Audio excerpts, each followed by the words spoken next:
Hello friends, எல்லோரும் எப்படி இருக்கீங்க? இன்றைக்கி நம்ம வீடியோவில் சிக்கன் குழம்பு எப்படி செய்கிறதுன்னு பார்க்கலாம். ஸ்டவ்வை பற்ற வச்சுக்கிட்டு ஸ்டவ் மேலே ஒரு பாத்திரம் வச்சுக்கிட்டு பாத்திரம் நல்லா சூடேறினதும் எண்ணெய் தேவையான அளவுக்கு சேர்த்துட்டு எண்ணெய் நல்லா காஞ்சதுக்கப்புறமா ஒரு சின்ன துண்டு பட்டை, 2 கிராம்பு, ஒரு ஏலக்காவை சேர்த்துக்கிறேன். 2 வெங்காயம் எடுத்து நல்லா பொடியாக கட் பண்ணி வச்சுருக்கேன், அதையும் சேர்த்துடுறேன்.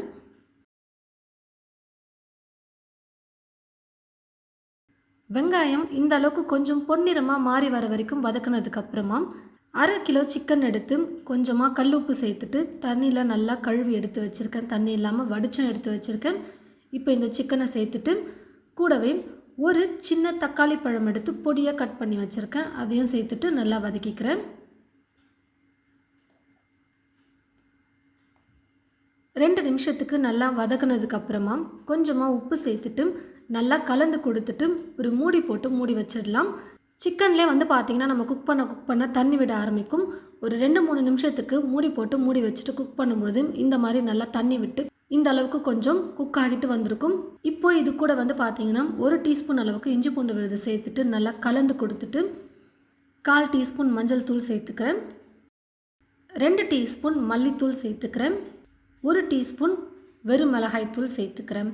காரம் உங்களுக்கு அதிகமாக இருக்கிற மாதிரி நீங்கள் ஃபீல் பண்ணிங்கன்னா 3/4 டீஸ்பூன் அளவுக்கு சேர்த்துக்கோங்க. மல்லித்தூளை கொஞ்சம் குறைச்சிக்கோங்க. 1/2 டீஸ்பூன் கரம் மசாலா சேர்த்துக்கிறேன். ஏற்கனவே நம்ம சிக்கனில் கொஞ்சமாக உப்பு போட்டிருந்தோம். இப்போது இன்னும் கொஞ்சம் தேவையான அளவுக்கு உப்பு சேர்த்துட்டு நல்லா கலந்து கொடுத்துக்கலாம்.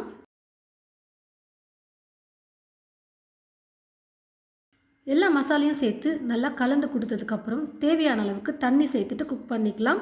சிக்கன் வேகிற வரைக்கும் நல்லா குக் ஆகிட்டு வரட்டும். மேலே ஒரு மூடி போட்டு நான் மூடி வச்சிடுறேன். பாருங்கள் ஃப்ரெண்ட்ஸ், சிக்கன் நல்லா வெந்து வந்துருச்சு. அதே மாதிரி சேர்த்துருந்த தண்ணியும் கொஞ்சம் கம்மியாகிட்டு வந்திருக்கு பாருங்கள். இந்த அளவுக்கு குழம்பு இருந்தால் கரெக்டாக இருக்கும் நமக்கு இட்லி தோசைக்கு தொட்டு சாப்பிட. கடைசியாக இது கூட கருவேப்பிலையை கொஞ்சம் சேர்த்துட்டு ஸ்டவ் ஆஃப் பண்ணிவிட்டு நான் எல்லாத்தையும் கலந்து கொடுத்துக்கிறேன். ரொம்பவே டேஸ்டியாக இது போல் டிஃபனுக்கு நீங்கள் சிக்கன் குழம்பு செஞ்சு பாருங்கள், ரொம்ப சூப்பராக இருக்கும். நான் பார்த்தீங்கன்னா சண்டே மார்னிங் பிரேக்ஃபாஸ்ட்டுக்கு தோசையும் இந்த மாதிரி சிக்கன் குழம்பும் செஞ்சுருக்கேன்.